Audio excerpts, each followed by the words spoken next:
माशाअल्लाह ला हौला वला कुव्वता इल्ला बिल्लाहिल अलिय्यिल अज़ीम।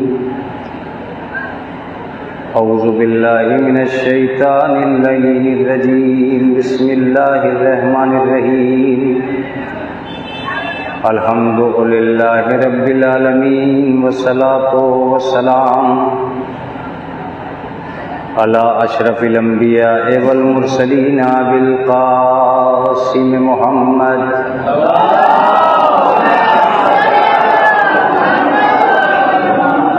वस्सलातु वस्सलामु अला अहले बैतिही तय्यबीन अत्ताहिरीन अल मासूमीन अल मज़लूमीन अल मुंतजबीन अल मुंतखबीन। अम्मा बादु फ़क़द क़ाल अल्लाहु तआला व तबारक फ़ी किताबिहिल मुहकम व ख़िताबिहिल मुत्क़न व क़ौलुहु अहसन। बिस्मिल्लाहिर रहमानिर रहीम। क़ुल इन कुन्तुम तुहिब्बूनल्लाह फ़त्तबिऊनी युहब्बिबकुमुल्लाह व यग़फ़िर लकुम ज़ुनूबकुम। सलावत भेजे मोहम्मद।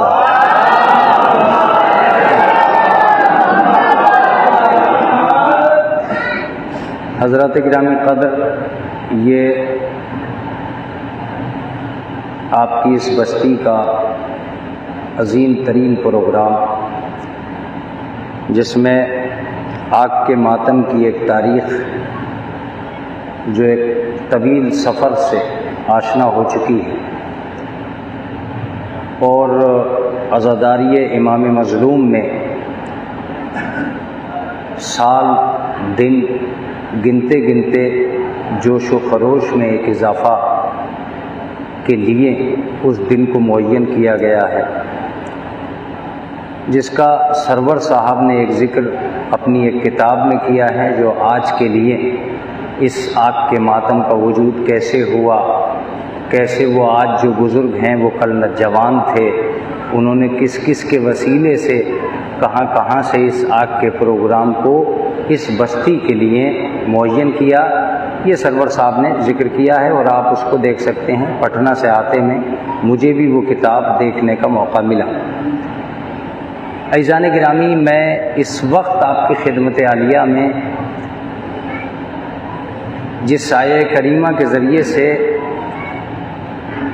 चाहता हूँ कि आपकी खिदमत में हाजिर रहूँ, वो मेरी निगाह में सिर्फ आयत नहीं है, एक पूरे समाज की तर्जुमानी है, अगर समाज चाहे तो। ना चाहे तो घर में कुरान रखा रहता है, और अगर चाहे तो कुरान हर जगह मौजूद होता है, जहाँ चाहे देख सकता है। बाहर नो जब जब सोचता हूँ कि ये आयत है या क्या है, तो मुझे ऐसा लगता है कि अगर सिर्फ एक आयत का सहारा लेकर भी आदमी चाहे तो राह निजात उसके सामने होगा। अगर कुरान मजीद के कलेमात से भी मुस्तफ़ीज़ होना चाहे तो इंसान के लिए सिरात मुस्तकीम उसके सामने होगा।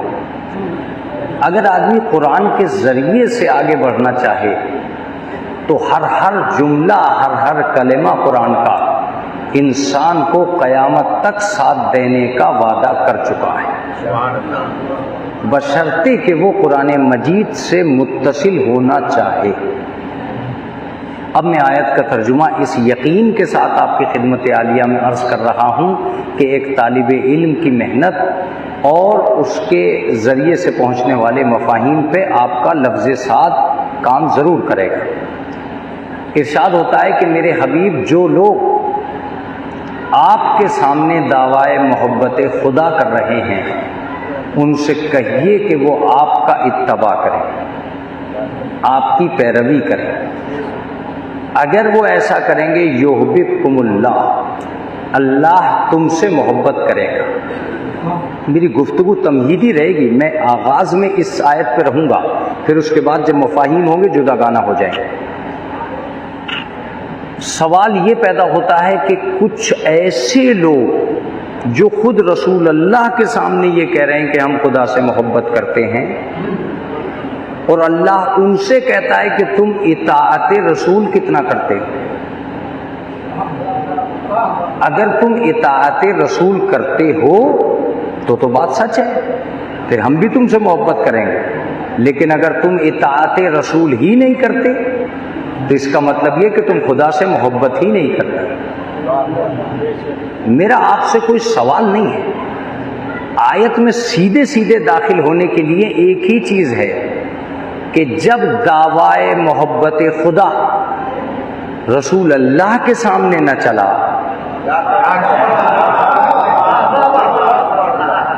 जब उसके सामने न चला जो सबसे सच्चा इंसान था, तो चंद झूठों के सामने हम ये कहकर के हम खुदा को चाहते हैं, कामयाब हो जाएंगे। अगर कामयाब होना चाहते हैं तो इस आयत को कहीं और ले जाके रखना होगा।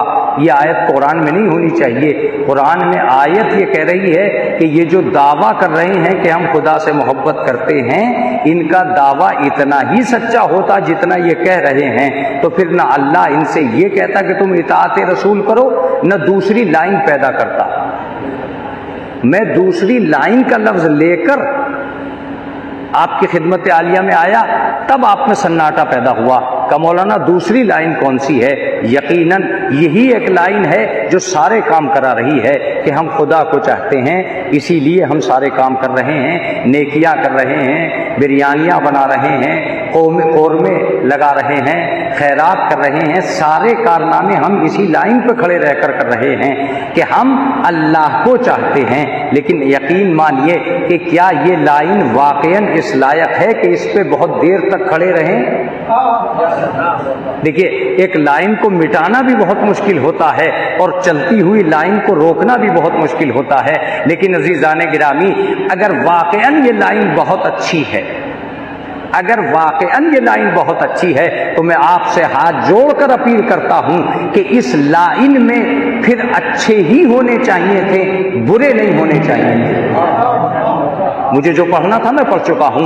अजीजों, आपका मुतवज्जे होना बहुत जरूरी है। क्या वजह रही कि ये कहकर कि हम अल्लाह से मोहब्बत करते हैं, इतने बुरे लोग इस लाइन में आ गए, इतने बुरे लोग आ गए कि झूठे भी यही कह रहे थे कि हम अल्लाह से मोहब्बत करते हैं, कत्ल करने वाले भी यही कह रहे थे कि हम अल्लाह से मोहब्बत करते हैं, गीबत का अंबार लगाने वाले यही कहते हैं कि हम खुदा से मोहब्बत करते हैं, एक दूसरे का खेत उजाड़ने वाले यही कहते हैं कि हम खुदा से मोहब्बत करते हैं, तबीयत की तिजारत करने वाले यही कहते हैं कि हम खुदा से मोहब्बत करते हैं, ज़मीर का सौदा करने वाले यही कह रहे हैं कि हम खुदा से मोहब्बत करते हैं। ये लाइन अगर खराब ना होती तो इसमें आतंकवादियों का जन्म न होता।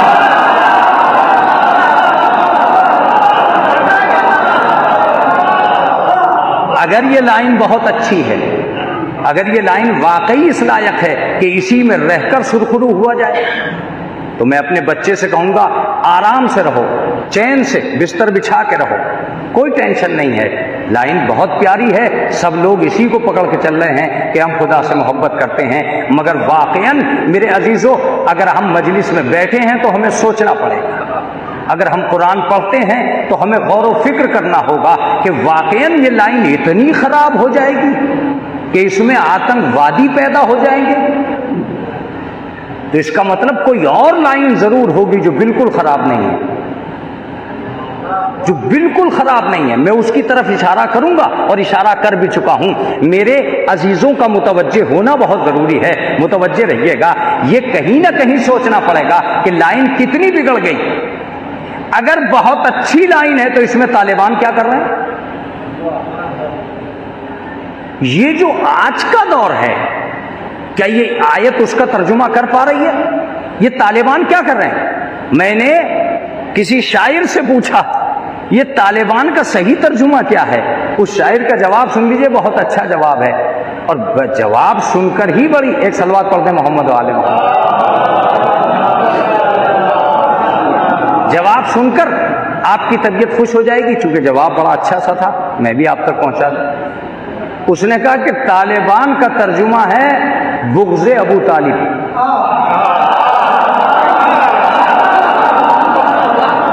मुतवज्जे हैं?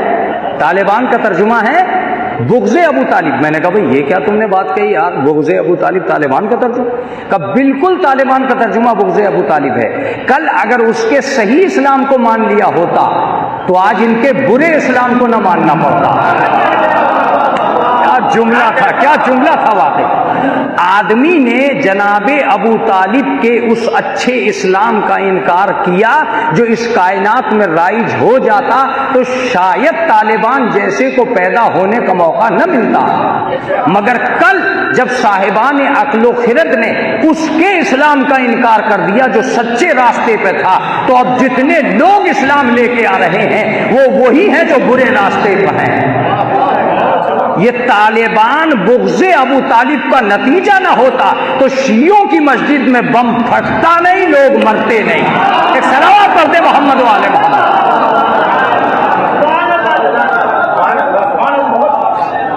कहीं ना कहीं हमें महसूस करना होगा कि आज के दौर के हिसाब से कुरान पढ़ने का स्टाइल क्या वही होना चाहिए जो बिस्मिल्लाहिर्रहमानिर्रहीम से शुरू होकर वलज़ालिन पर ख़त्म हो जाए। अगर यही स्टाइल रहा तो मैं ये दावे से कहता हूं कि कुरान मजीद का अंदाज ये है कि कुरान मजीद के दो ही कबीले हैं, कुछ पढ़ने वाले हैं, कुछ समझने वाले हैं।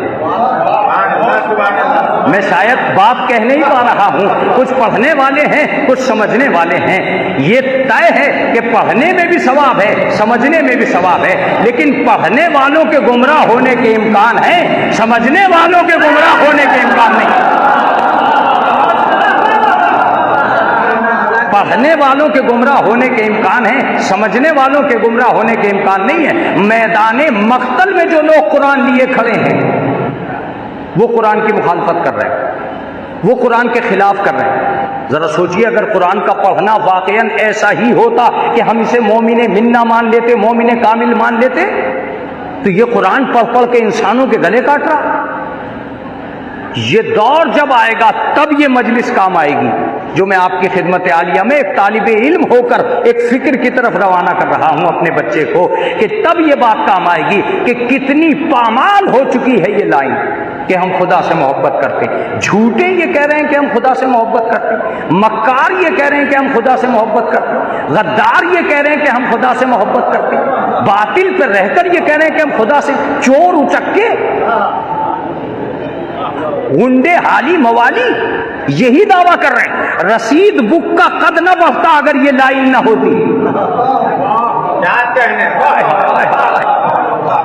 गस्बे इमाम बारगाह न होती अगर ये लाइन न होती। मस्जिद के मुतवल्ली न उजड़ते अगर ये लाइन न होती। अंजुमनों में झगड़े न बढ़ते अगर ये लाइन न होती। बहुत तवज्जो से सुनते रहिएगा। नकाब इस्लाम की डाली और फसल जहरा की काट डाली। एक सलवात पढ़ दे मोहम्मद वाले मोहम्मद।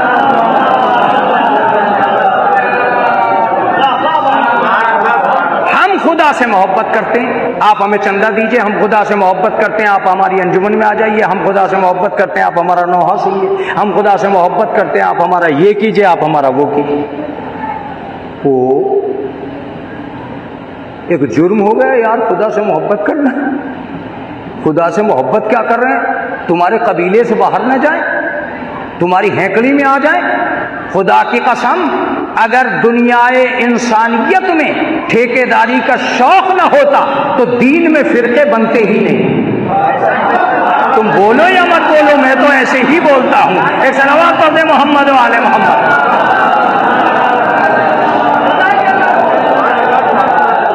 शायद मैं बात को पहुंचा नहीं पाया क्योंकि लफ्ज ठेकेदारी का था।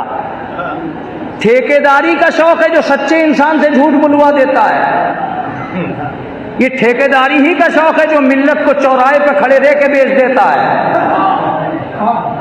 एक लफ्ज सुनिएगा, अगर ठेकेदारी का शौक ना होता तो अहले बैत वो जात थे ही नहीं जिनसे दुश्मनी की जाए। मैं शायद अपनी बात पहुंचा नहीं पा रहा हूं। अली ने पहले ही दिन घर में बैठ के बता दिया था कि जिम्मेदार और है, ठेकेदार और।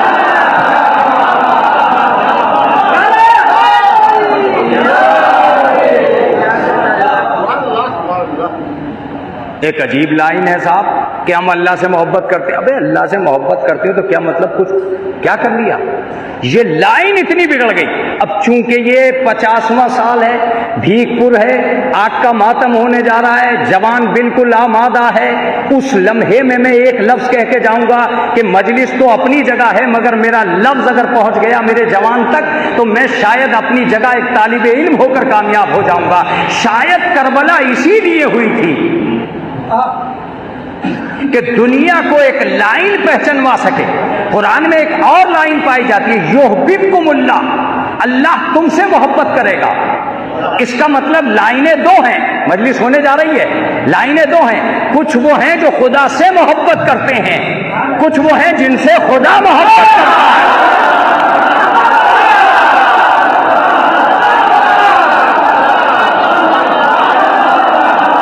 लाइनें दो हैं, कुछ वो हैं जो खुदा से मोहब्बत करते हैं, कुछ वो हैं जिनसे खुदा मोहब्बत करता है। तुम तलाश उन्हें मत करो जो खुदा से मोहब्बत करते हैं, उन्हें ढूंढो।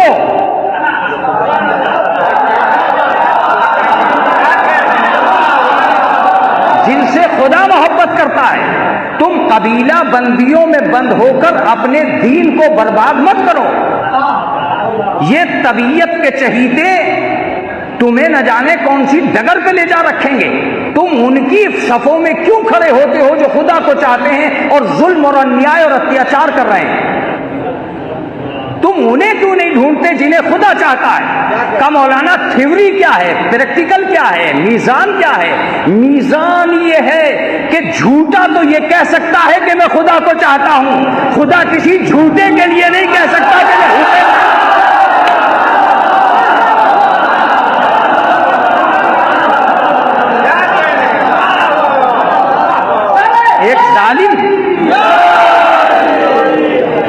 एक जालिम ये कहेगा कि मैं खुदा को चाहता हूं, मगर खुदा किसी जालिम के लिए नहीं कहेगा। एक ऐबदार ये कहेगा कि मैं खुदा को चाहता हूं, मगर खुदा किसी ऐबदार के लिए ये नहीं कहेगा। एक आतंकवादी ये कह सकता है कि मैं खुदा को चाहता हूं, मगर खुदा किसी आतंकवादी के लिए नहीं कह सकता कि मैं इसे चाहता हूं। तो तुम तलाश उन्हें करो जिन्हें खुदा चाहता है। उनमें न झूठा होगा न ऐबदार होगा, कोई नहीं होगा। का मौलाना बात कुछ आ तो गई है मंजिल तक, लेकिन क्लियर करो।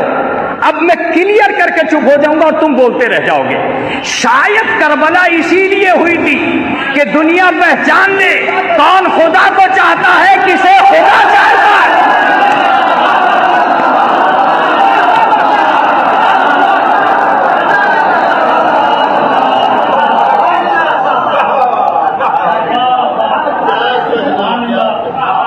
शायद ये जुमला इमाम हुसैन अलैहिस्सलाम का बेमकसद तो नहीं था कि मेरे अल्लाह जिसने तुझे खो दिया उसने पाया क्या, और जिसने तुझे पा लिया उसने खोया क्या। इसका मतलब हुसैन जाते जाते दुनिया को ये बताना चाहते थे कि असल मकसद खुदा है। करबला आखिरश उस वादी का नाम है जहां एक फैसला कुन बहस होना थी, किनके दरमियान? जो खुदा को चाहते हैं।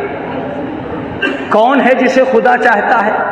ये बहस एक अलग है कि कौन है जिसे खुदा चाहता है, और ये एक तवील बहस भी है और एक लंबी बहस भी है। फिर भी मैं इतना जरूर कहूंगा, क्या कुरान मजीद पढ़ने वाले को यह मालूम नहीं है कि खुदा किनको चाहता है? अगर वो यही सोच रहा है कि ऐसी कोई आयत ही नहीं आई कि खुदा चाहता है, मैं सुनाता हूं आपको, और मैं टुकड़े सुनाऊंगा, पूरी आयत भी नहीं। युहिब्बुल मुतताहिरीन, अल्लाह उनको पसंद करता है जो तहारत पसंद है। युहिब्बुल मुतवक्किलीन, अल्लाह तवक्कुल करने वालों से मोहब्बत करता है। युहिब्बुल मोहसिनीन, अल्लाह नेकियां करने वालों से मोहब्बत करता है। युहिब्बुल मुत्तकीन, अल्लाह तकवे वालों से मोहब्बत करता है। युहिब्बुल लज़ीना युजाहिदूना फी सबीलिही सफ़्फ़न कअन्नहुम बुनियानुम मरसूस, अल्लाह उनसे मोहब्बत करता है जो मैदान जंग में शीशा पिलाई हुई दीवार की तरह लड़ते हैं। तो युहिब्बुल मुत्तकीन, युहिब्बुल मोहसिनीन, युहिब्बुल मुतताहिरीन और युहिब्बुल मुजाहिदीन। चलिए यूं ही मान लीजिए। ये सारी फहरिस्त जो बयान की जा रही है, क्या इसलिए बयान की जा रही है कि अल्लाह किसी से मोहब्बत ही नहीं करता? अल्लाह तो कह रहा है कि तुम एहसान करो और मोहब्बत में आ जाओ, तुम तकवा इख्तियार करो और अल्लाह तुमसे मोहब्बत करेगा, तुम नेकियां करो अल्लाह तुमसे मोहब्बत करेगा, तुम तहारत पसंद हो जाओ अल्लाह तुमसे मोहब्बत करेगा, तुम तवक्कुल करने लगो अल्लाह तुमसे मोहब्बत करेगा। मगर मेरी समझ में ये सारी आयतें आने के बाद भी एक बात समझ में आती है कि जितना इंसान एक फजीलत में होता है दूसरी में उतना नहीं होता। इस कायनात का खासा यह है कि इन्होंने इबादत गुजार को दीनदार समझ लिया। क्या कहने, जहां समझ में आए वहां बोलना, जहां समझ में आए वहां बोलना। किसी ने यह देख लिया कि बस ये नमाजें बहुत पढ़ता है और हम समझ बैठे ये बड़ा दीनदार है। पागल है, अभी तो दीन बहुत आगे है यार। इस इबादत गुजार से ये तो पूछ लेता ये सच्चा कितना है। क्या कहने, इबादत तो इसकी बहुत बड़ी है, कभी ये भी देखा है कि इसकी सिदाकत कितनी बड़ी है, इसकी अमानत कितनी बड़ी है, इसकी शराफत कितनी बड़ी है, इसकी तहारत कितनी बड़ी है। दीन नमाज इंसान को नमाज गुजार बना सकती है, दीनदार नहीं बना सकती। बहुत कठिन मंजिल है कमर सुल्तान, तेरे भी तो बस की नहीं है कि तू मसले को हल कर सके। शायद इसीलिए हुसैन ने एक मजमा अपने घर में रखा, क्या कहने, ताकि दुनिया अल्लाह के घर के मजमों को सिर्फ और सिर्फ यकीनी तौर पर आखिरी हमला न समझे। लिहाजा मजमे दो जगह सिमट के आए, एक मस्जिद में सिमट के आया, एक अल्लाह के घर में सिमट के आया। दो ही मजमे थे, कुछ हुसैन के घर में भीड़ थी, क्या कहने, कुछ अल्लाह के घर में भीड़ थी। हुसैन ने कहा वफादारी नाप के देखना, मेरा कोई ऐसा ना होगा जो अल्लाह का नहीं है। अल्लाह वाले बहुत से ऐसे हैं जो मेरे नहीं है।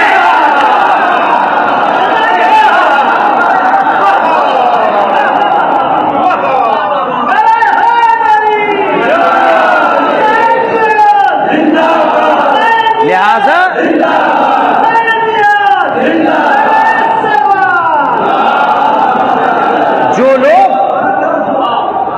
जो लोग सिर्फ मस्जिदों तक रुक गए उनको हुसैन पसंद नहीं है। हुसैन ने एक अलग मजमा लगाया और उस मजमे की तहजीब को इतना आम किया कि दुनिया इंसानियत का कंट्रोल पहले अपने कब्जे में लिया, बाद में अपने चाहने वालों को आजादारी की फहरिस्त में दे दिया। मैं आपसे एक अजीब बात कहने जाता हूं कि आप शायद 8 महीने किसी के भी कंट्रोल में हो, मगर 2 महीने हुसैन के कंट्रोल में होते हैं। मुतवज्जे रहिएगा, 2 महीने आप हुसैन के कंट्रोल में होते हैं। कल तक आप तय करेंगे कि कब सोएंगे, अब मजलिस तय करेगी कि कब सोएंगे। कल तक आप तय करेंगे कि कहां खाएंगे, अब मजलिस तय करेगी कि कहां खाएंगे।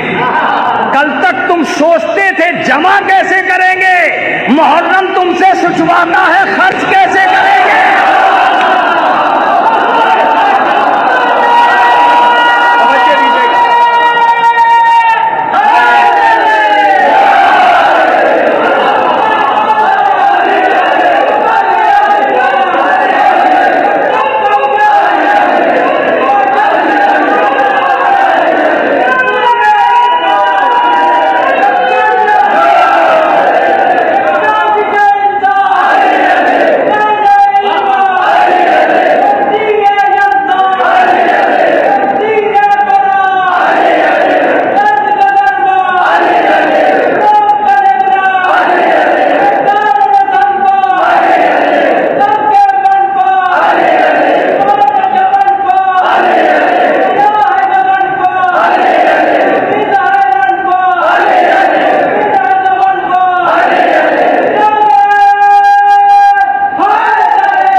अलैहिस्सलाम ने पहले अपनी कौम को अपने कंट्रोल में लिया, उसका कंट्रोल उससे अलग किया, उसकी चाहतों पर अपनी शिफाअतों के पहरे बिठाए और फिर उससे कहा कि अब अपने घरों की बेचैनी खुद ब खुद तुम्हें मेरे घर में लेके आएगी।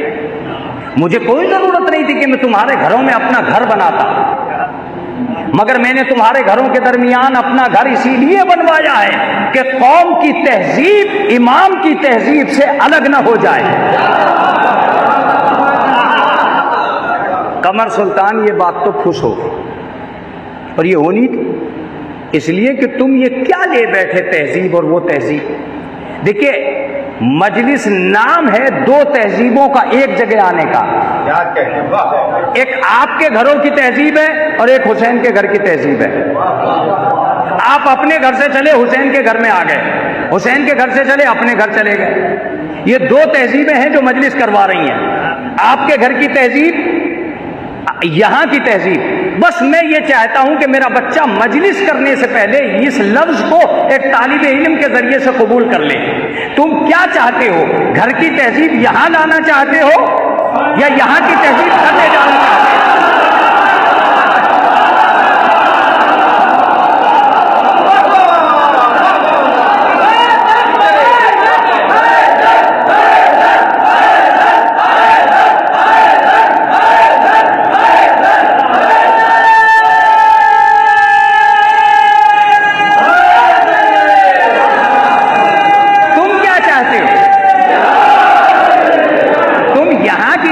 घर ले जाना चाहते हो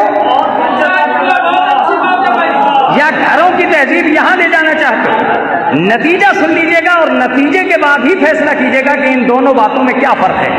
एक तहजीब यहां की है जो घर जाएगी, और एक तहजीब घर की है जो यहां आएगी। जब जब घरों की तहजीब यहां आएगी फसाद होगा।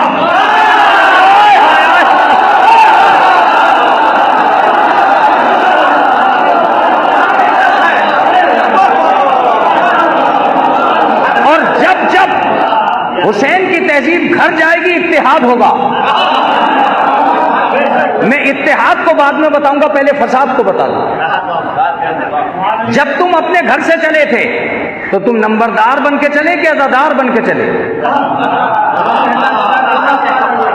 तुम पहलवान बन के चले कि अज़ादार बन के चले? देखो, तुम मजलिस में जा रहे हो, पहलवान बन के मत जाना, मीर साहब बन के मत जाना, नवाब साहब बन के मत जाना, अज़ादार बन के जाना। अगर तुम पहलवान बन के चले गए तो मजलिस को अखाड़ा बना दोगे। क्या कहने, मजलिस हो रही है, दंगल थोड़ी हो रहा है। लिहाजा अपनी पहलवानी अपने घर में रखो, अपनी नवाबी अपने घर में रखो। तुम धनेत्तर शाह हो, अपने घर रहो, मीर साहब हो, अपने घर रहो। इमामे हुसैन के घर में जाना तो अकड़ के मत जाना, झुक के जाना, झुक के जाना, अकड़ के मत जाना। तुम गए, तुमने जगह हूं, मैं तो मास्टर हूं, मैं तो इंजीनियर हूं, मैं तो डॉक्टर हूं। तो डॉक्टर साहब यहां कुर्सी तो है नहीं, नवाब साहब यहां मूड़ा तो है नहीं, मीर साहब यहां तखत तो है नहीं। इमाम हुसैन ने कहा मैं सारे झगड़े ही खत्म कर दे रहा हूं, इंटरनेशनल लेवल पर मैं तहजीब ही ये बनाऊंगा कि जो भी आए नीचे।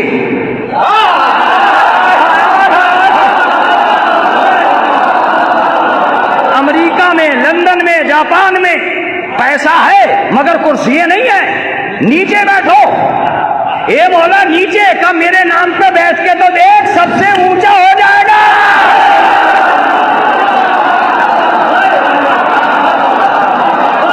सबसे ऊंचा।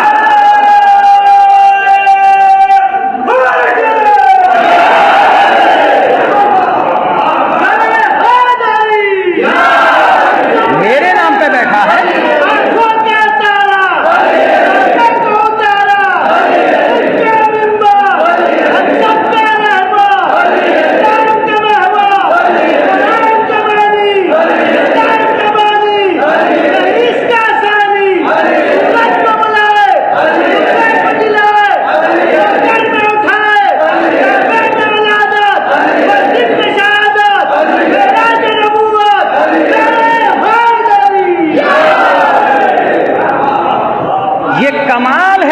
हुसैन अलैहिस्सलाम का कि अपनी कौम को नीचे बिठाकर सबसे ऊंचा बनाया। कौम नीचे थी, मेयार नीचे नहीं जाने दिया। कौम नीचे थी, किरदार नीचे नहीं जाने दिया। कौम नीचे थी, बुलंदी नीचे नहीं जाने दी। दो ही जगह हैं जहां का गिरा हुआ इंसान सबसे ऊंचा। एक सजदे का गिरा हुआ इंसान सबसे ऊंचा है, एक फर्शे मजलिस पर बैठा हुआ इंसान सबसे ऊंचा है। मैं तुमसे कहता हूं, क्या कभी मूड़े पर बैठ के भी इतना तकब्बुर आया है जितना फर्शे हुसैन पर बैठ के आया? नीचे बैठा था मगर सोच रहा था कि मैं अच्छी जगह बैठा हूं। वो तहजीब जो तुम्हें तुम्हारे आंगन में नहीं मिलती, वो हुसैन ने दी। आंगन में भी तुम नीचे नहीं बैठोगे। एक मेहमान भी आ जाए तो उसे ऊपर से ऊपर बिठाना चाहोगे, मगर वो ऊपर बैठकर इतना तकब्बुर नहीं कर रहा है जितना नीचे वाले कर रहे हैं। और अब इमाम हुसैन ने एक बात बताई कि जहां फर्श बिछ जाता है वो इतना बाइज्जत है कि हर इज्जतदार आदमी बैठ जाता है।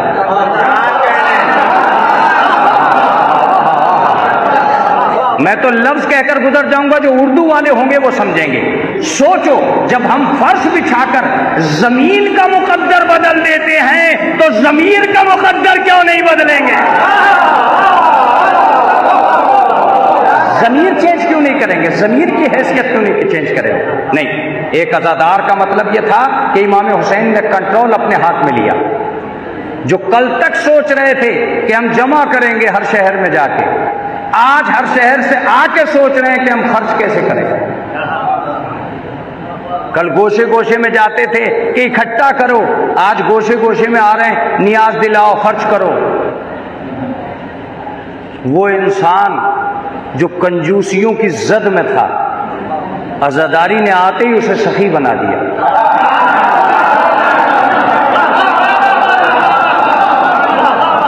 अज़ादारी ने आते ही उसे सखी बना दिया। अगर गरीब से गरीब आदमी के घर में भी मजलिस हुई है तो समाज कभी ये समझ ही नहीं पाया कि ये गरीब कब था।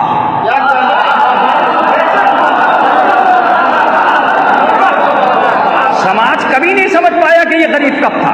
हुसैन की मजलिस इंसान की गुर्बत को ऐसे छुपा लेती है कि वहां बटता हुआ तो दिखाई देता है, कभी कम होता दिखाई नहीं देता।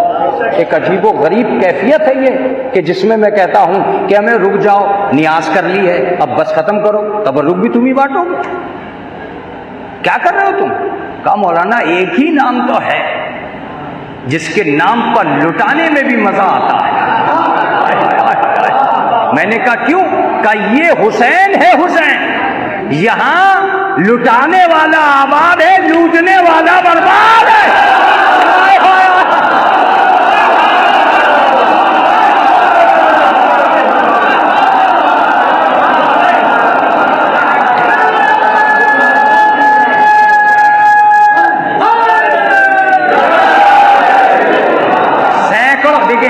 अब जितनी जल्दी आप जुमला समझ जाए,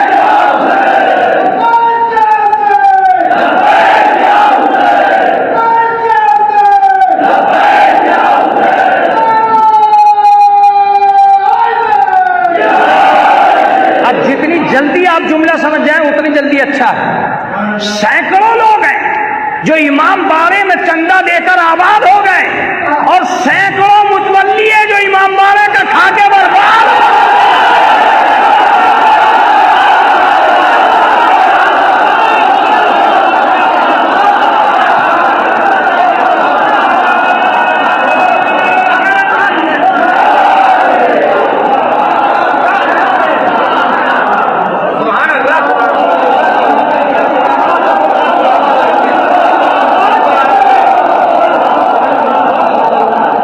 खाते रहे और फकीरी आती नहीं, वक्त खाते रहे और फकीरी आती नहीं। अपनी तो बेची बेची, मौला की भी बेच डाली और फिर भी फकीर होते चले गए। जरा उसे देखो, उसने नियाज दिलाई और अमीर होता चला गया, तबर्रुक बांटा और अमीर होता चला गया। उसे देखो, एक दिन उसने अपने घर में मजलिस की थी उस मजलिस की कसम, उसका मेयारे जिंदगी उस दिन से ऊपर जाने लगा जिस दिन से उसने अपने घर में मजलिस की थी। लोगों को यकीन कामिल ना होता कि इमाम हुसैन के नाम पर लुटाने में मजा आता है, तो शायद ये दुनिया लुटाती ही नहीं। अब मैं इनके लुटाने की भी एक मिसाल आपको देता चलूं। ये लुटाते भी कैसे हैं? मैं तो ये समझता हूं कि इनका एतबार दौलत है ही नहीं, वरना ये गिनते के कितने आएंगे। ये तो कभी गिनते ही नहीं। वो दावत हो सकती है वलीमे की, वो शादी हो सकती है अमीर की, जिसमें बराती गिने जाते हैं, शब्बेदारी के अदादार नहीं गिने जाते। क्या जुमला, क्या जुमला है खुदा के।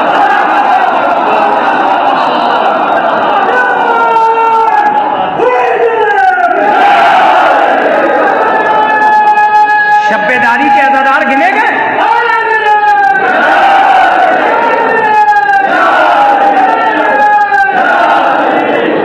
भीखपुर का कोई भी आदमी खड़े हो के मुझसे ये कह दे कि उसे आज की डेट में ये पता था कि कितने लोग आएंगे। क्या कहना, किसी मजलिस के ऐलान के बाद ये पता नहीं होता कि कितने लोग आएंगे, इसलिए कि ये दौलत के नाम की दावत नहीं आ रही है, ये अज़ादारी के नाम की बरकत आ रही है।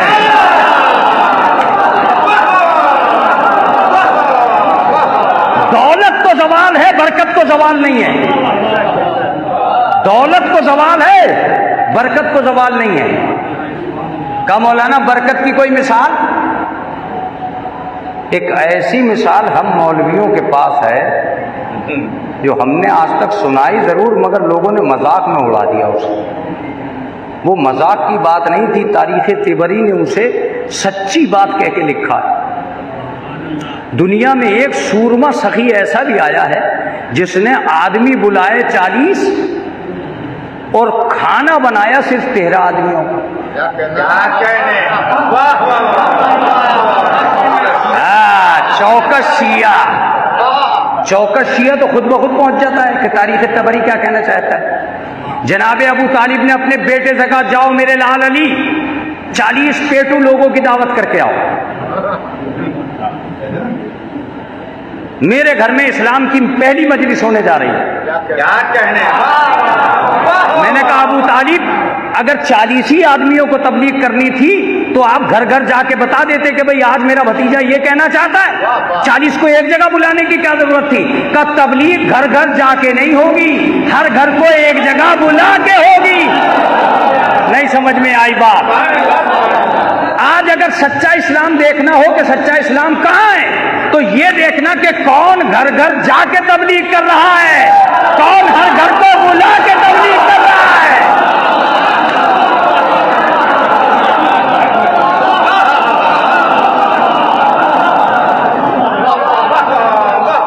तबलीग घर घर हो रही है, आतंकवाद में इजाफा हो रहा है।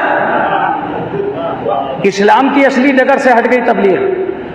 इस्लाम का पहला दिन वो था जब बुलावा हुआ था कि सब लोग आ जाएं। क्या कहना, आज भी एक बुलावा होता है, मोमिनीन से गुजारिश है कि मजलिस में शिरकत फरमाएं। मैंने कहा मोमिनीन से ही क्यों? का मोहल्ले की इज्जत भी तो बचानी है। क्या कहने, मैंने कहा कैसे? का इनके कारनामे तो इस लायक थे नहीं कि इन्हें भैया मोमिन कह देता, इन्हें चचा मोमिन मान देता। कम से कम हुसैन का एहसान मानो कि उसने बस्ती बता दी कि मोमिनीन कहाँ हैं।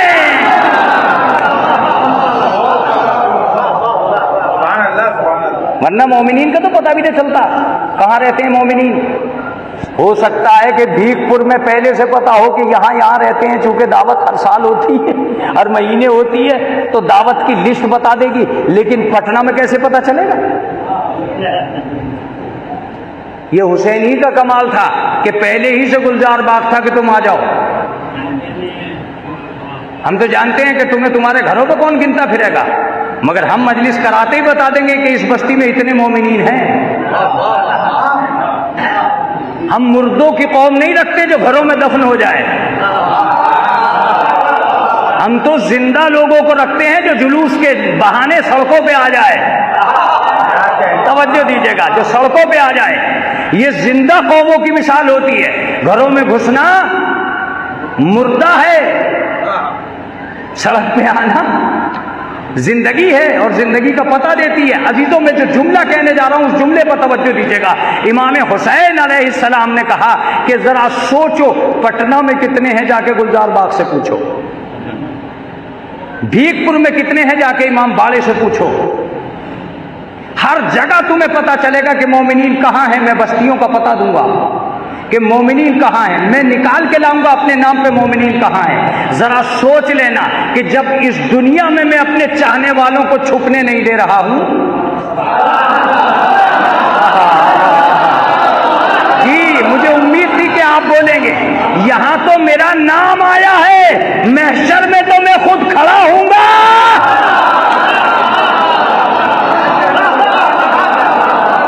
हर कौम से लोग निकल के आएंगे, हर कबीले से लोग निकल के आएंगे और आकर मुझे देख के जमा हो जाएंगे। ये तुम मजलिसों में थोड़े जा रहे हो, ये तो महशर की प्रैक्टिस कर रहे हो तुम।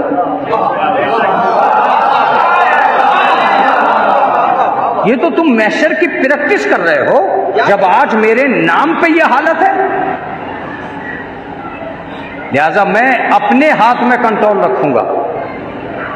2 महीना 8 दिन न बीवी मिल रही है न बच्चा, घर के हालात नाजुक हो गए, खाना टाइम पे नसीब नहीं। कल तक वो बीवी जो इंतजार किया करती थी कि जरा आ जाइए खा जाइए, आज वो कह रही है रखा है खा लीजिएगा, मैं तो चली। ओ कुछ जैनब के नाम पे निकल गई, कुछ उम्मे कुलसूम के नाम पे निकल गई, घर खाली। न बच्ची ने सुना न बच्चे ने सुना। कैसा कंट्रोल हुसैन ने अपने हाथ में ले लिया। का हर घर में निजाम बदल गया। मैंने कहा बिल्कुल बदल गया। खाने का अंदाज बदला, पीने का अंदाज बदला, बैठने का अंदाज बदला, सोने का अंदाज बदला, सोचने का अंदाज बदला। का सोच लो, अभी तो मेरे अय्याम आए हैं तो ये हाल है, जिस दिन इमाम आएंगे उस दिन क्या हाल है। क्या जुमला।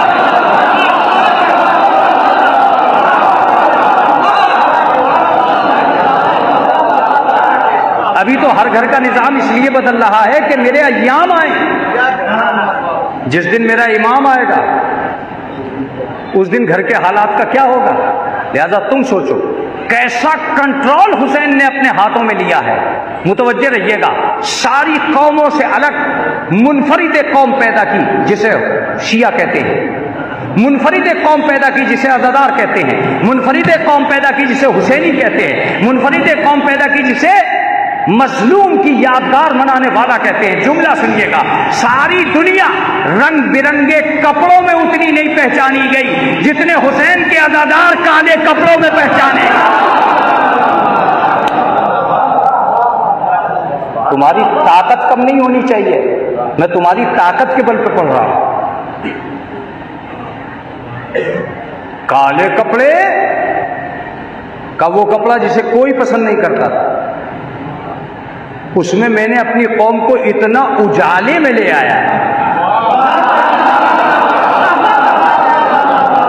इतना उजला बना दिया काले कपड़ों में कि सारी दुनिया सोचती रह गई कि कौम ने काले कपड़े पहने। अगर कपड़ों की कीमत नहीं थी तो गमछों के रंग बदले क्यों? इसका मतलब कलर की कीमत तो थी, दुनिया बाद में समझी। मगर हुसैन ने वो कलर इस्तेमाल किया जिसे कोई इस्तेमाल नहीं कर रहा था, काले कपड़े। मगर इत्तफाके वक्त यह है कि हुसैन ने अपनी कौम को काले कपड़े पहनवाए, काले धंधे नहीं करवाए।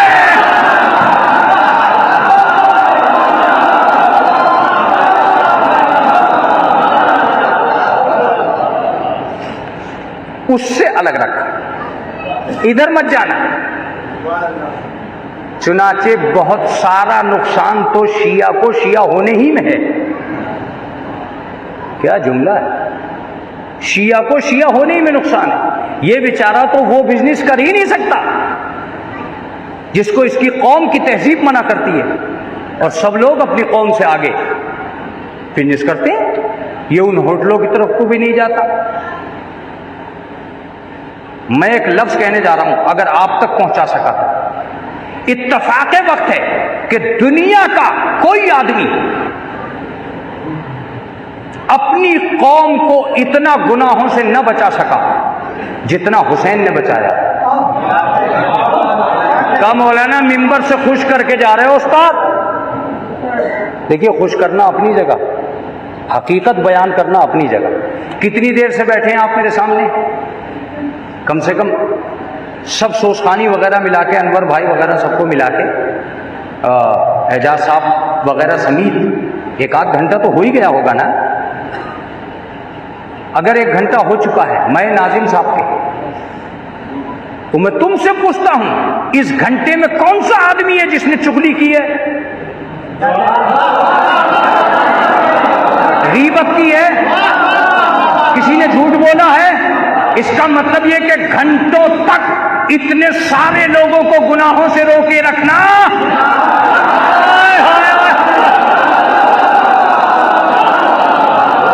एक अमर सुल्तान, वो जबान इस्तेमाल करो जो ये मजमा जानता है।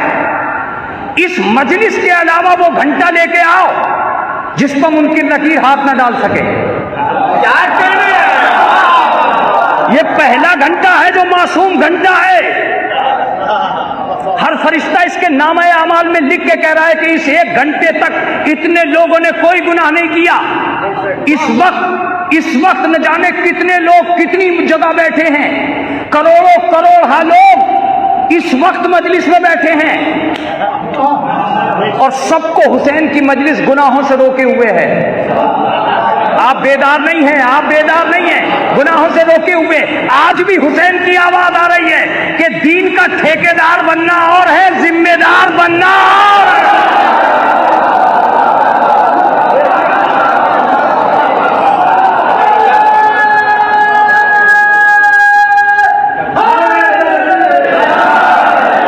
अरे का मौलाना साहब क्या कह रहे हो? मैंने कहा अब एक तर्जुमा करने जा रहा हूं, एक तर्जुमा। आजादारी नाम है गुनाहों से रुकने का। जो गुनाहों से नहीं रुक सकता वो आजादार नहीं हो सकता। आजादारी नाम है गुनाहों से रुकने की, प्रैक्टिस करने का। वो चीज कौन सी है जिसने घंटों तक तुमसे गुनाह नहीं करने दिया? का मौलाना वो चीज, अरे मैंने कहा ये तो कदीम गुनाह है, गीबत चुगली, ये तो कदीम है, कदीम। हुसैन तो उस जात का नाम है जिसने जदीद गुनाहों को भी मजलिस में नहीं आने दिया। बोलोगे मगर देर से, बोलोगे मगर देर से। जदीद गुनाह कौन से? जदीद गुनाह जो मोबाइल में है। मोबाइल मौलवियों का सख्त मुखालिफ। मोबाइल का कहना है कौम को बिगाड़ के रहूंगा, मौलवी कह रहा है कौम को सुधार के रहूंगा। और मौलवी के हाथों से कौम छूटती जा रही है और मोबाइल हाथों में जा रहा है। मौलवी बेचारा बाहर तबलीग कर रहा है, वो अंदर तबलीग कर रहा है। कल का वो आवारा बच्चा जो बाप से कहता था अभी आया, बाहर निकल के आवारागर्दी करता था, अब कहता है कि मैं जरा कमरे में जा रहा हूं। आवारागर्दी कमरे में जाके शुरू होती है। तो इस जदीद गुनाहों से कौन रोकेगा? वो बेटी जो मां के सामने खड़ी रही और उसका मोबाइल नहीं रुका, दस्तरखान पे बैठी रही, बाप के सामने रही और उसका मोबाइल नहीं रुका। मां बाप की तमन्ना थी कि बच्चों का मोबाइल रुक जाए, मगर ख्वाहिशात के अंबार के सामने न यूट्यूब थमी न फेसबुक रुकी। मां बाप की तमन्नाएं चकनाचूर हो गई। हुसैन ने कहा जरा मेरी मजलिस में आके देखो।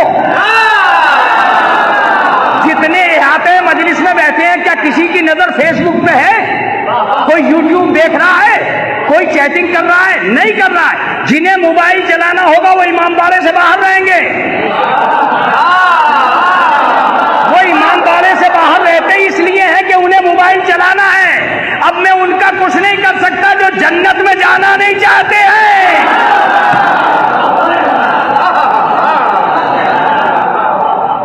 इतना बड़ा मजमा और उस मजमे में हर आदमी के हाथों में मोबाइल, मगर किसी की नजर यूट्यूब पे नहीं थी। जदीद गुनाहों पर डेरे डाल दिए इमाम हुसैन। आवाज दी मजलिस करो मजलिस, इस जमाने की नैरंगियों में बहने से फायदा नहीं।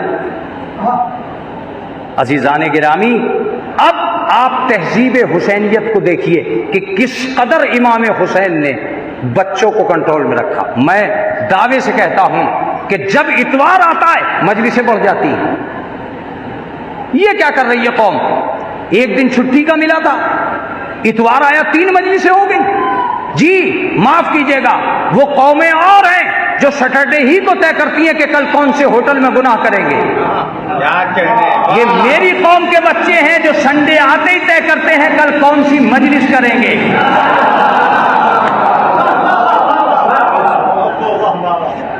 सिर्फ मजलिसें नहीं थी, गुनाहों से रोकने का एक रास्ता था, गुनाहों से रोकने की एक सबील थी। शायद 1 घंटा पूरा हो चुका है, एक सलवात पढ़ दे मोहम्मद वाला।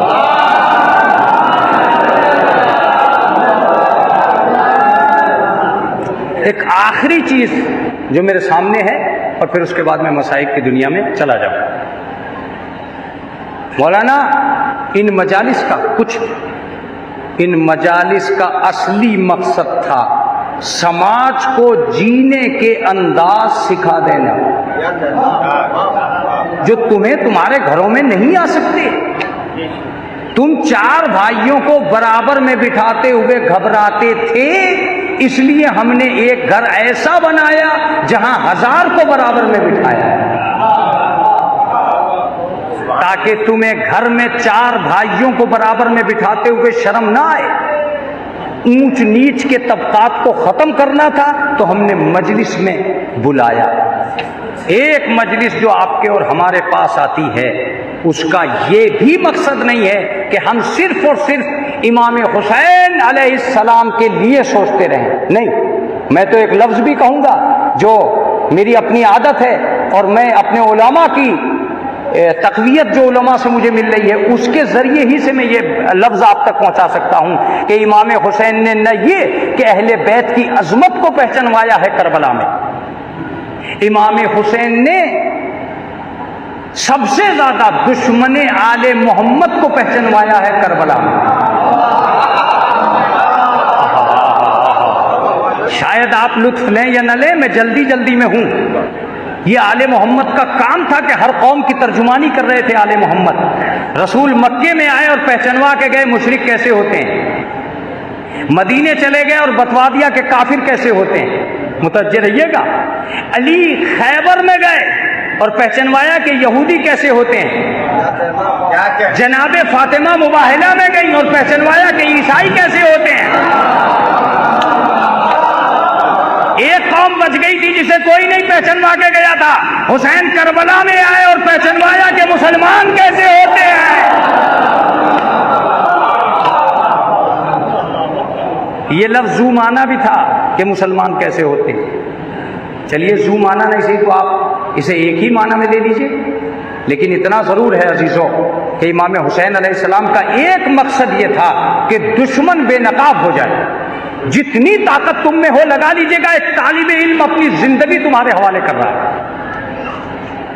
जब इमाम हुसैन करबला से मक्के से निकले, मदीने से निकले, तो एक बात तय थी कि अब तक का छुपा हुआ दुश्मन, लफ्ज गलत है कमर सुल्तान, मक्के और मदीने की मुनाफिक गलियों में जो दुश्मन छुपा हुआ था, हुसैन ने उसे करबला में बेनकाब कर दिया। हाय हाय हाय, इतनी हिम्मत थी तुम में, बस इतनी हिम्मत थी। मैं हिम्मत देखना चाहता हूं, कैसे मौलाना कैसे बेनकाब कर दिया। अब तक तारीख में ये दावे हो रहे थे, आग कौन लाया, लकड़ियां कौन लाया, दरवाजा किसने गिराया, जौदा के घर में जहर कहां से आया, इब्ने मुलजिम की तलवार में जहर कौन लाया, सब तारीख में गुठलियां मिल रही थी। हुसैन ने कहा अच्छा अब करबला में आके बताओ तीर किसने चलाया। यहां छुपाओ अगर छुपा सकते हो। एक एक आदमी को निखारा, एक एक आदमी को निखारा, तीर किसने चलाया, सीना किसने लगाई। अगर मजलिस में वो लोग बैठे हैं जो उर्दू को पानी देना चाहते हैं तो थोड़ा सा पानी की तलब होगी। करबला की तारीख में एक आदमी था जो कमीन गाह से वार कर रहा था, तारीख ने उसका भी नाम लिख दिया।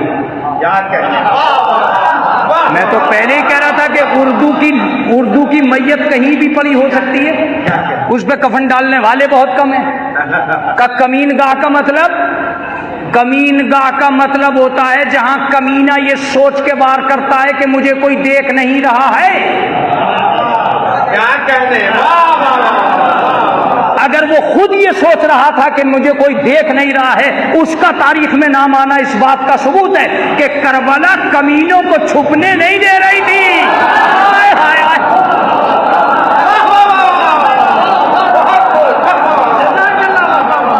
जानते हो वो कौन था? वो कमीन गाह से वार कौन कर रहा था? हकीम इब्ने तुफैल। हजरत अब्बास का बाजू काटा था उसने, और चाहता यह था कि उसका नाम ना आए, तारीख ने उसका नाम लिख दिया। माफ कीजिएगा, करबला वो जगह है जहां हुरमुला का कांपना पहले लिखा है, असगर का मुस्कुराना बाद में लिखा है। क्या कहने हैं? वाह, वाह। जुमला है, क्या जुमला है, क्या जुमला है ये। हुरमुला का कांपना पहले लिखा है, असगर का मुस्कुराना बाद में लिखा है। हुसैन चाहते थे कि एक एक दुश्मन बेनकाब हो जाए। चुनाचे आखिरी बात सुनिए, एक आदमी नकाब ओढ़कर आया इमाम हुसैन के पास।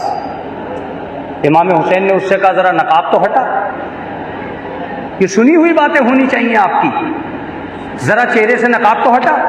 मैं कहूंगा मौला आप क्यों चेहरे से नकाब हटवा रहे हैं? अरे आप तो नस्लें जानते हैं। कहा मैं तो जानता हूं कि ये कौन है, तारीख भी पहचान ले ये कौन है। वो जगह थी करबला, वो जगह थी करबला जिस करबला के अंदर शिमर इब्ने जिलजोशन नकाब में न छुप सका, हकीम इब्ने तुफैल कमीन गाह में न छुप सका।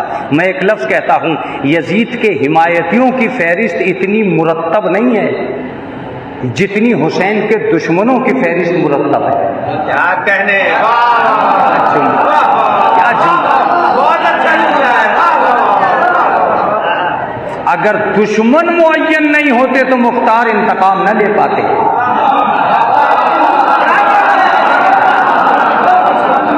हुसैन ने मुअय्यन कर दिया था दुश्मनों को, और जानते हो गिनने वाला कौन था? गिनने वाली जनाबे ज़ैनब थी, गिनने वाले अहले बैत थे। मैं ये कह रहा हूं कि जो रिवायत अहले बैत के, आज बहुत से लोग टेलीविजनों पर बैठ बैठ के ये कह रहे हैं भाई करबला में जब सब मर गए थे तो बताया किसने। मैं ये कह रहा हूं कि करबला 11 मासूमों से होकर हम तक आई है। क्या कहने हैं? इतनी मुस्तनद तो कोई तारीख है ही नहीं जितनी करबला है। सुभान अल्लाह, सुभान अल्लाह। 9 मासूम, इमाम हुसैन के बाद के जितने भी मासूम हैं सबसे करबला। इत्तफाक वक्त है, मैं एक लफ्ज कह रहा हूं, रावी मजबूत होना चाहिए था, इसीलिए 5वें इमाम को जिंदा यजीद के दरबार तक भेजा गया। सुभान अल्लाह, सुभान अल्लाह, सुभान अल्लाह। मेरी बात पहुंची ही नहीं। जिस करबला में 6 महीने का बच्चा शहीद हो रहा था, उसमें 5वें इमाम के जिंदा जाने का मतलब, सुभान अल्लाह, सुभान अल्लाह। ताकि जब वो बोले तो रिवायत मजबूत होती चली जाए। सुभान अल्लाह, सुभान अल्लाह। रिवायत मजबूत होती चली जाए। चुनाचे सबसे ज्यादा रिवायतें इमाम मोहम्मद बाकिर की हैं। आप जानते हो इमाम मोहम्मद बाकिर का एक जुमला सुन के मैं 3 दिन रोया था। इमाम फरमाते हैं कि मेरे जद्दे अमजद को ऐसे मारा गया है कि दुनिया किसी जानवर को भी नहीं मारती। ये मेरे मौला का जुमला है। कहते हैं कि रसूल अल्लाह ने जानवर को जिस तरह ज़बा करने से मना कर दिया था, इस तरह मेरे जद को मारा गया। और अब अरबी के वो सारे अल्फाज हैं, बिल आहजारे बिल खशबे बिल असा का सुनो, कुतिला अबी कुतिला जद्दी बिल आहजारे, पत्थरों से हमारे जद को खत्म किया गया, असा के जरिए, लकड़ी के जरिए। मैं 3 दिन तक उलमा से ये पूछता रहा कि ये खशब और आशा का अलग अलग तर्जुमा क्या है। अजीजों, जितना मैंने पूछा उतना ही रोया, उतना ही रोया। और सुनना चाहते हैं पांचवें इमाम का जुमला? पांचवें इमाम का एक जुमला ये भी है कि मेरे जद को ये देखने के लिए कि मेरे जद शहीद हुए हैं कि नहीं हुए, लकड़ियों से धकेला गया।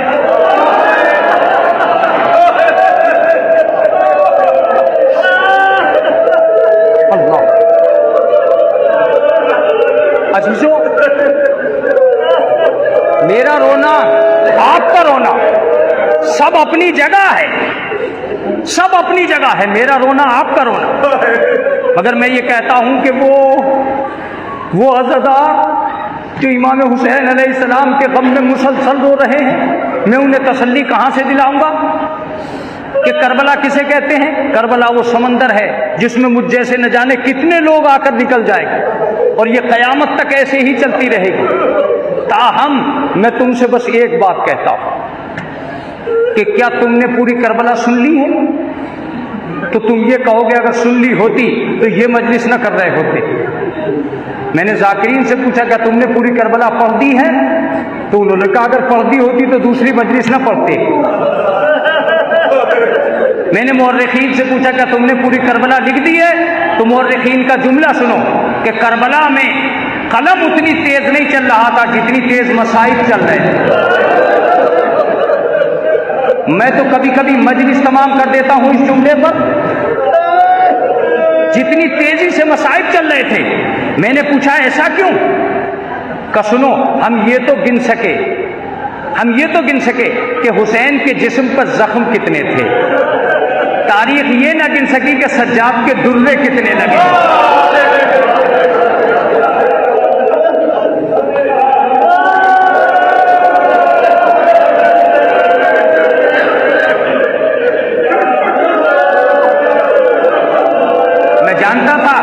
मैं जानता था कि आपको कहीं ना कहीं मसाइब छू के गुजरेंगे। अब मेरा जुमला सुनिएगा।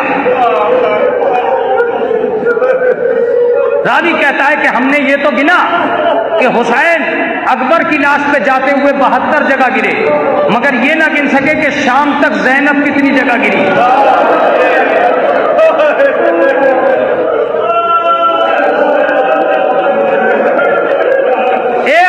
उठाने वालों, ज़ैनब के गिरने को तारीख बनाने वालों, आज मुझसे एक जुमला सुनो। जब मैंने ये सुना और ये पढ़ा कि जनाब ज़ैनब करबला में जब मख्तल में आई तो सैयद सज्जाद का रंग बदलता हुआ देख के घोड़े ऊंट की पीठ से गिर गई। पहली बात तो ये कि जितने भी गिरने वाले थे सब घोड़े से गिरे और ज़ैनब ऊंट की पीठ से गिरी। लेकिन गिरने पर गिरिया करना, यकीनन तुम्हारी आंखों में उतने आंसू नहीं आएंगे, मगर क्या ये तुमने सुना है कि जब गिरी थी तो ज़ैनब के हाथ भी बंधे थे? अगर तुमने ये सुना है कि हाथ बंधे थे तो ये भी सुनो कि इमाम ज़माना कहते हैं सलाम हो मेरा ज़ैनब पर जिसके हाथ बसे गर्दन बने थे। ज़ैनब गिरी मगर हाथ बसे गर्दन बने हुए थे।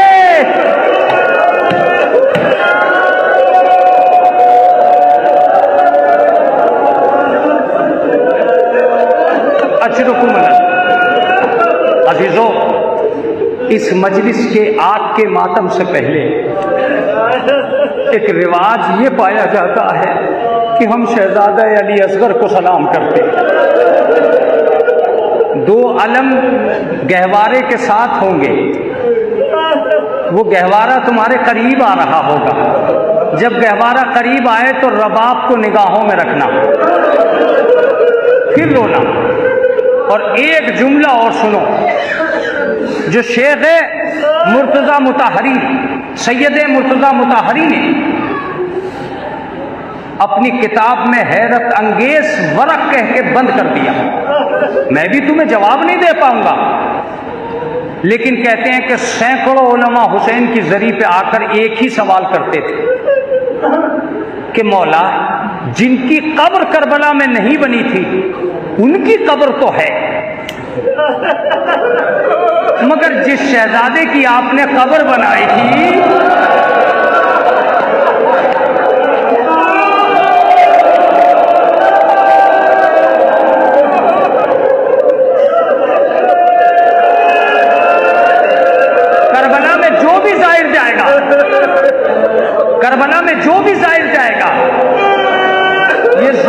तलाश करेगा कि मैं अली असगर की कब्र पे जाऊं, लेकिन वो अली असगर की कब्र पे नहीं जा सकेगा। हाँ, मैं ये जानता हूं कि गंजे शहीदा में बहुत से हैं। अजीजों, जब मुझे कहीं जवाब नहीं मिल रहा था, कहीं जवाब नहीं मिल रहा था, तो सैयद मोहम्मद मोहम्मदी रे इश्तिहार दी, एक मुसन्निफ है जिसने करबला बड़ी तफसील से लिखी है। इन्होंने एक अजीब जुमला लिखा है और वो भी शायद कह के लिखा है। कहते हैं कि जब ये 11 मुहर्रम को काफिला शाम की तरफ चला है तो जालिमों ने एक कारनामा ये किया कि सरों को घोड़ों की टापों के नीचे डाल दिया। उन सरों के दरमियान जनाबे कासिम का लाशा भी था।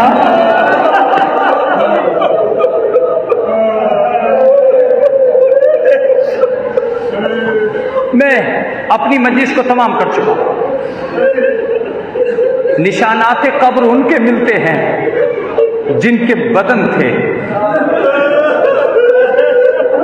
मगर अजीजों, रिवायत बस इतना बताती है, इसके बाद झूला आ जाएगा। रिवायत इतना बताती है कि जब शाम गरीबा आ गई तो जनाब रबाब ने जनाब ज़ैनब से कहा, ज़ैनब, ये कौन आदमी है जो जमीन में कुछ तलाश करता हुआ?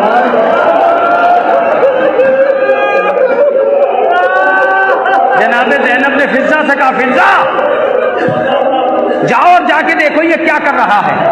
जनाब फिज़ा करीब हुई और करीब होके बहुत तेजी के साथ जनाब ज़ैनब के पास आके कहती है कि बीबी, ये जमीन में नेजा चुभो के किसी मैयत को ढूंढ रहा है। अजीजों, बस मजलिस तमाम होने वाली है, थोड़ी सी देर में झूला तुम्हारे सामने आ जाएगा। रिवायत ये बताती है कि एक मर्तबा जनाबे रबाब ने कलेजा पकड़ा और खेमों के पीछे चली गई, लेकिन अचानक शिमर का नेजा जमीन में गया और जमीन से एक बच्चे की लाश आई। शिमर ने दोनों जानू तय किए, जनाबे अली असगर की गर्दन काटी, नौके नेजा में लगाई, जनाबे रबाब की आवाज आई, अस्सलाम वालेकुम, ए मेरे बच्चे, तेरे साथ ये कारनामा सयालमुल लज़ीना ज़लमू अय्य मुनक़लिबिन।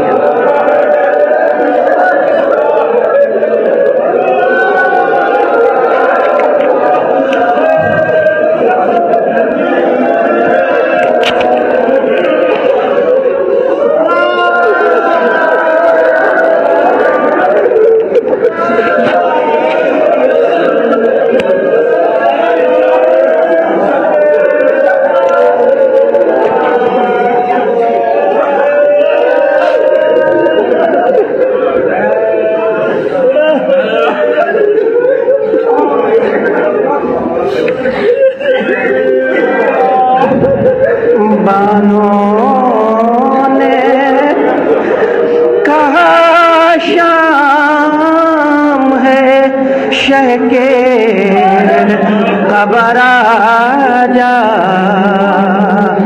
बानों ने कहा शाम है शह के कमर आजा, हो रोशनी दुनिया में मेरी तू अगर आजा, हो रोशनी दुनिया में मेरी तू अगर आजा, सद मरहबा जो रोक लिया तीर हुमा कहे,